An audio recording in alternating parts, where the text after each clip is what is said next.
സന്തോഷല്ലേ? നിങ്ങളെല്ലാവരും ഫുട്ബോൾ കളി കാണുന്നവരും അതുപോലെ കളിക്കുന്നവരുമാണ്. നിങ്ങൾക്ക് ഇഷ്ടപ്പെട്ട പ്ലെയേഴ്സ് ഉണ്ടായിരിക്കും. Ronaldo, Messi, Neymar etcetera. ഓരോ ഫുട്ബോൾ പ്ലെയേഴ്സും അവര് ഗോൾ അടിക്കുമ്പോൾ അവരുടെ സെലിബ്രേഷൻസ് വ്യത്യാസമായിരിക്കും, അവരുടെ ആഹ്ലാദ പ്രകടനം വ്യത്യാസമായിരിക്കും. ഇപ്പൊ റൊണാൾഡോ ആണെങ്കിൽ എങ്ങനെയാ, അതായത് പ്രത്യേക ആക്ഷനില് അങ്ങനെ അങ്ങനെയാണ്. പക്ഷേ നമ്മുടെ മെസ്സി എങ്ങനെയാ? നിങ്ങൾ മെസ്സിയുടെ സെലിബ്രേഷൻ ശ്രദ്ധിച്ചിട്ടുണ്ടാവും. അവൻ ഗോൾ അടിച്ചു കഴിയുമ്പോൾ രണ്ട് കൈകളും ആകാശത്തോട്ട് ഇങ്ങനെ നോക്കും. അതെന്തോ ഉദ്ദേശിക്കണേന്ന് അറിയൂ? അത് ഒരു സൈൻ ഓഫ് ഗ്രാറ്റിറ്റ്യൂഡ് ആണ്, നന്ദി പ്രകടനമാണ്.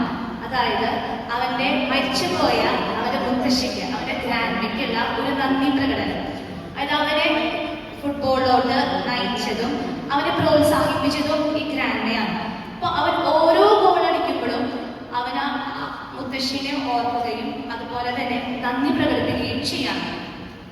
നിങ്ങൾ ഇതുപോലെ തന്നെയാണോ? നിങ്ങൾക്ക് ചെറുതും വലുതുമായ കാര്യങ്ങൾ ചെയ്തു തരുന്ന വ്യക്തികൾക്ക് നിങ്ങൾ നന്ദി പറയാറുണ്ടോ?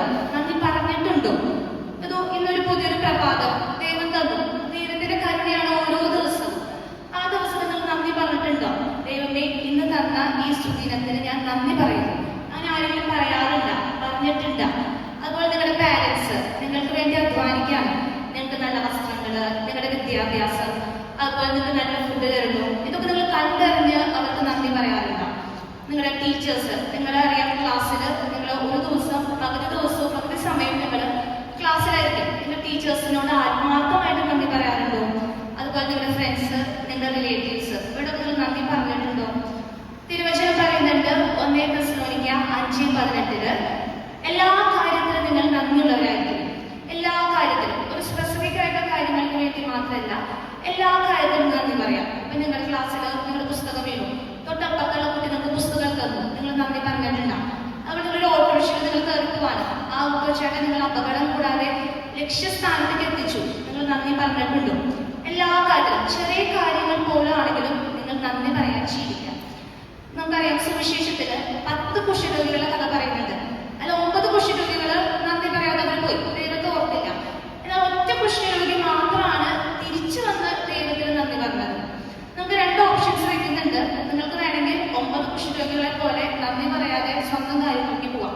അല്ലെങ്കിൽ ഒരു കുഷ്ഠരോഗി ചെയ്ത പോലെ നിങ്ങൾക്ക് നന്ദിയുള്ളവരായിട്ട് ജീവിക്കാം.